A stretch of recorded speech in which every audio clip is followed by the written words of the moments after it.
የኢትዮጵያ ንግድ ባንክ የ2018 ዓ.ም የሲቢ ፕሪሚየር ሊግ ውድድርን ስፖንሰር ማድረጉ ለሀገሪቱ ስፖርት እድገት ባለውለታነቱን ያሳየ እንደነበር ተገለጸ። ባንኩ በገንዘብ ያደረገው ድጋፍ ውድድሩ በቀጥታ ስርጭት ለተመልካች እንዲደርስ ትልቅ አስተዋጽኦ አበርክቷልም ተብሏል።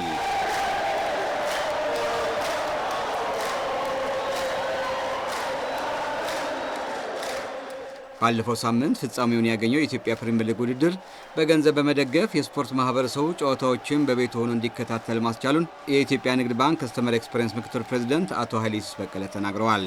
አቶ ኃይለ ኢየሱስ እንደገለጹት ባንኩ እንዲህ አይነቶቹን ትልልቅ ሀገራዊ ውድድሮች በገንዘብ በመደገፍ ትልቅ ሀገራዊ ኃላፊነቱን ተወጥተዋል። እንዲህ አይነት የሀገር አቀፍ ደረጃ የሚካሄዱ ውድድሮችን እንደግፋለን።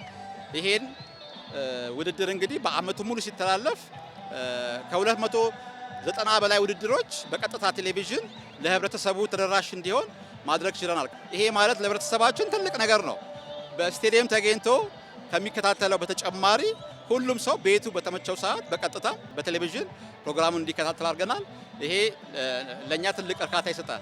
የውድድሩ ጨዋታዎችም በቀጥታ ስርጭት ለህዝብ ያደረሰው የኦሮሚያ ብሮድካስቲንግ ኔትወርክ ዋና ስራ አስፈጻሚ አቶ ፍስሐ በላይነህ በበኩላቸው የባንኩ የገንዘብ ድጋፍ ባይኖር ኑሮ ቀጥታ ስርጭቱን ማስተላለፍ የማይታሰብ እንደነበር ምስክርነታቸውን ሰጥተዋል። ሲቢኢ ባይኖር የኢትዮጵያን ፕሪሚየር ሊግ በዚህ መልኩ ላንሰራው እንችላለን። ሊጉ በሀገር በቀል ሚዲያ በሀገር በቀል ተቋም እንዲሰራ እድሉን ሰጥቷል። ከሁሉም በላይ ደግሞ ታዳጊዎች ማደግ እንደሚቻል ለሀገር መድረስ እንደሚቻል የኛ እግር ኳስ ተስፋ እንዳለው ማየት ችለዋል ማለት ነው። ይሄን ሊሳካ የኢትዮጵያ ንግድ ባንክ የነበረው ሚና በጣም ከፍተኛ ነው። ኢትዮጵያ ንግድ ባንክ እንደ ስሙ እውነትም የምትተማመንበት ባንክ መሆኑ ኦቤን ምስክር ነው ማለት ነው። በጣም እናመሰግናለን።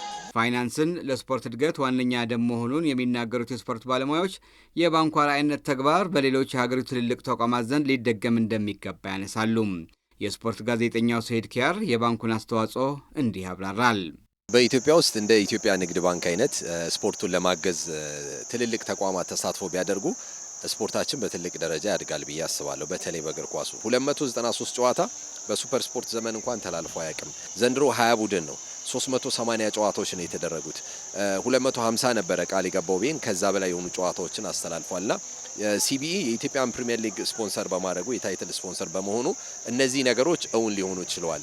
ምክንያቱም ገንዘብ ወይም ደግሞ እግር ኳስን የሚያቅና የሚያግዝ ተቋም ለእግር ኳሱ ደም ናቸው፣ መሰረት ናቸው ማለት ይቻላልና በእኔ እምነት የኢትዮጵያ ንግድ ባንክ ለእግር ኳሱ የሰጠው ነገር ክለቡን አቋቁሞ ከማወዳደር ጊዜውን ሰጥቶ ብዙ እውቀቶችን አፍሶ በእግር ኳሱ ውስጥ ለብቻው ከመስራት ባሻገር የኢትዮጵያን ፕሪሚየር ሊግ ደግፎ በዚህ ደረጃ እንዲቀጥል ማድረጉ ትልቅ ውለታ ነው ብዬ አስባለሁ። የኢትዮጵያ ንግድ ባንክ የጀመረው ይህ የስፖርት ድጋፍ የሀገሪቱ እግር ኳስ በፋይናንስ ራሱን ችሎ ወደ ተሻለ ፕሮፌሽናሊዝም እንዲሸጋገር በር የሚከፍት መሆኑም ተመላክተዋል።